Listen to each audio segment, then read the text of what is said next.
Ritika, a 24-year-old apprentice at a mechanical plant in Noida, had just started her first night shift, ironically on Vishwakarma Jayanti. The daytime workers had already done the puja, placing flowers on all the machines. But Ritika was more focused on completing her inventory work in the dark, isolated tool room. At around 1:11 a.m., the overhead lights began flickering, and the heavy steel cabinet creaked open behind her. She turned around, nothing. But when she shut the drawer, she saw a hammer placed on the table that wasn't there before.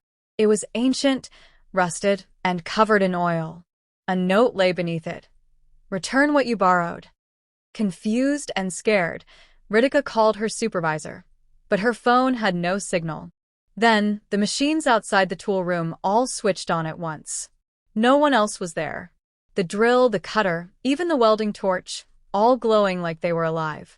Suddenly, a voice echoed in the room. Deep. Metallic.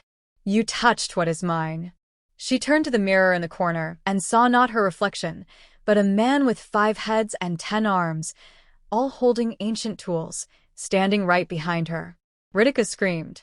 When security guards arrived, she was found unconscious, holding the old hammer, but CCTV showed no one else entering or leaving the tool room the entire night.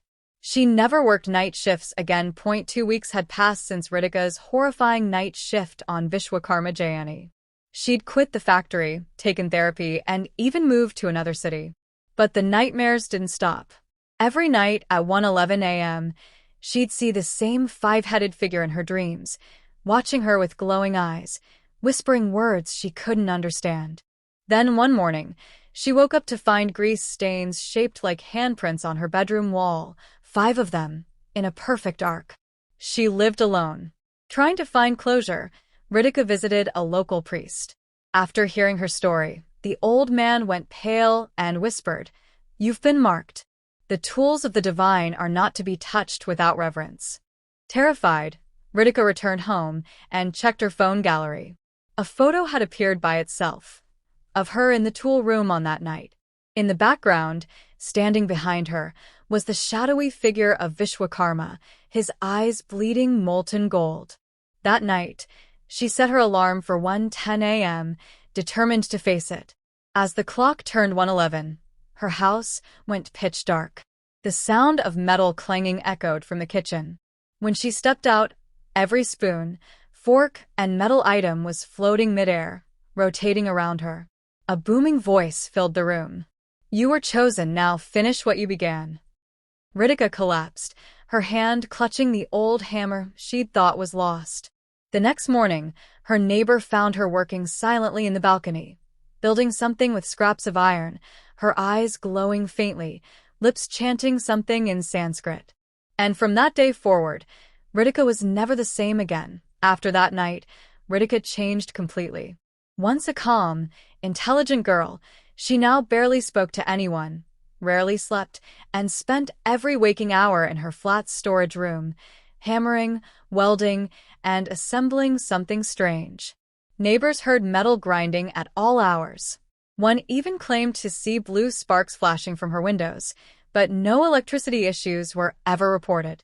When her childhood friend Mira came to visit, she found Ritika scribbling symbols on the walls, symbols from ancient Vedic texts, and mumbling things like, "He speaks to me now, through the metal, through the flame."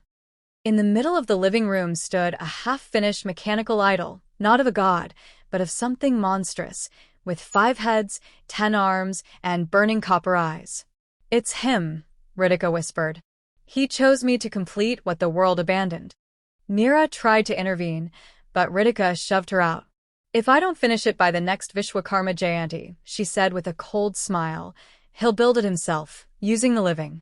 That night, exactly 1 year later, on Vishwakarma Jayanti, a massive power cut hit her entire neighborhood.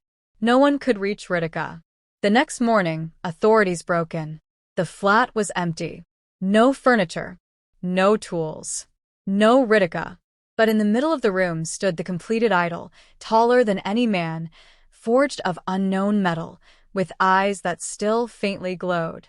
CCTV footage showed no one entering or exiting the building that entire night. To this day, no one knows where Ritika went. But every year on Vishwakarma Jayanti, at exactly 1:11 a.m., the idol's metal arms shift slightly, as if it breathes. And some say if you touch it, you'll start building too, whether you want to or not.